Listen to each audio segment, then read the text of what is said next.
We've known the Blink 182 guys for a long time, so Travis hit me up and asked me if I wanted to do a track with Machine Gun Kelly. Never met MGK before, but been around the same shows, and I think we've played a few shows together in the past. So yeah, I was really excited to work with Travis and anyone who's working with Travis. Machine Gun Kelly's new stuff is really awesome, and I love the direction. So we were really stoked for the opportunity.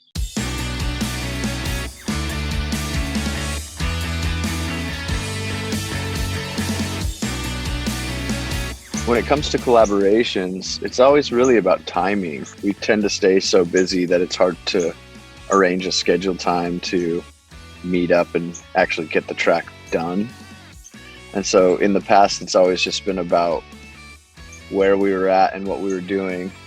And luckily, Machine Gun Kelly had a night at John Feldman's studio, and we were playing a show in Los Angeles that very same night. So worked out perfectly for me to just cruise right from the show to the studio, track the stuff, and stay on tour.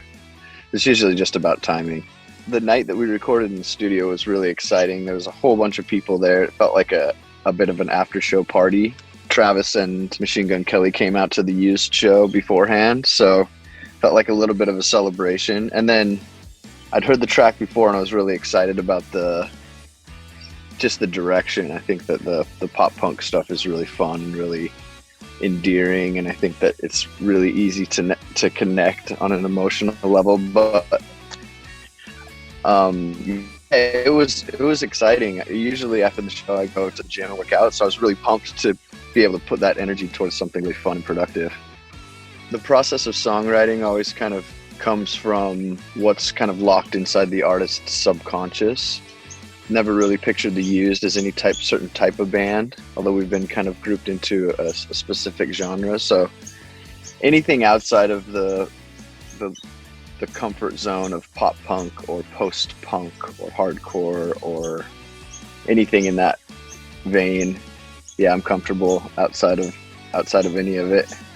Love a lot of different type of music. I think that punk has come and gone from the middle of the mainstream and out and back in. I think that what punk initially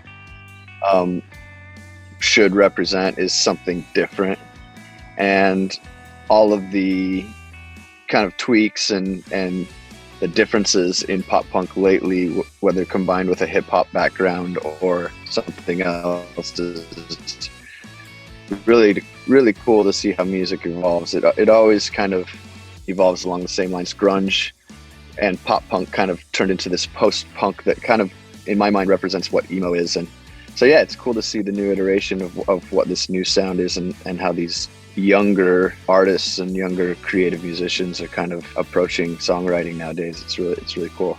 Been working together with this Cannabis group for a little while now, and in my life, I know that sometimes when I could have turned to pain medication or other things that weren't quite as healthy, I know that cannabis was always a step in the right direction and a healthier alternative to depression or anxiety or some of the casual things that I suffer with. But also, being around these people and understanding that it really does help with people who have serious problems like PTSD and serious pain. People have gone off of morphine and onto cannabis and just changed their life. So yeah, I think the US is in the right place, moving towards a really cool future where it's not considered a deadly substance or a gateway drug, which a lot of people put it in that category. And we all know by now that smoking cigarettes and drinking alcohol is way worse for you and can bring you way more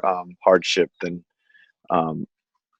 cannabis can. So yeah, that's kind of my passion for the involvement that I have. Their backstory is either their dad or their grandfather was one of those people I was talking about who suffered with serious pain in their older age and was just kind of crippled by the pain medication, just couldn't get off the couch because of morphine, and was able to give up the morphine, switch to a cannabis regimen that really changed their life, helped them eat again and get up off the couch and walk, and just such a different approach to pain and a way healthier lifestyle. So the empathetic approach that this company had really attracted me to the guys are really cool, and known some of the people for literally my whole music career. So yeah, it felt like a good fit. We have a tincture, the taste of peach, and a few other really exciting things coming out. Well, I think that it's slowly breaking down the stigma of marijuana and kind of understanding the difference that it can make in a positive way is what I would hope that most people would take from my appearance in this trade show, online trade show. As far as destigmatizing marijuana, there's not a lot that people can do other than just read in. I think that it's really dangerous for people to talk about weed as an end-all, cure-all type of drug that will cure your cancer, it will cure your depression, it will solve all of your problems. It's still a drug, and it still affects your mind, it still affects your body. So I think that for people to become a little bit more educated about the difference between what helps and what actually cures and ends problems is really important. Not to jump the gun and jump on the train of marijuana is the savior of all mankind is pretty important. But yeah, I think that just understanding those small differences can help, and understanding that for some people, marijuana is not the answer. They know that it can trigger, if you have proclivities to psychotic problems or deeper mental health issues, that sometimes it can go the wrong way. So understanding that it's something to be safe with, and also understand that it can also be a bit of a trap for those of us who aren't necessarily self-motivating. I think a lot of the stereotypes and the stigma around marijuana, unfortunately, are kind of true, that you could just sink into your couch and eat the entire grocery store. So it's helpful to know the differences between safe use and abuse. So we had so many tracks from the recording sessions that we did last year, almost a full record worth of songs. So I think that Used fans can maybe expect us to hear a few new tracks this year. We're just trying to stay as busy as we can, and hopefully we'll be back playing shows before 2025. Jeez, get us back on the road. But yeah, hopefully in the next little while we hear some new tracks of Used. And there's also some more features coming up. I've been kind of lending my voice out as much as I could while I've been home. So there's some other stuff coming up. Actually, something coming up in the next couple weeks. So it should be really exciting.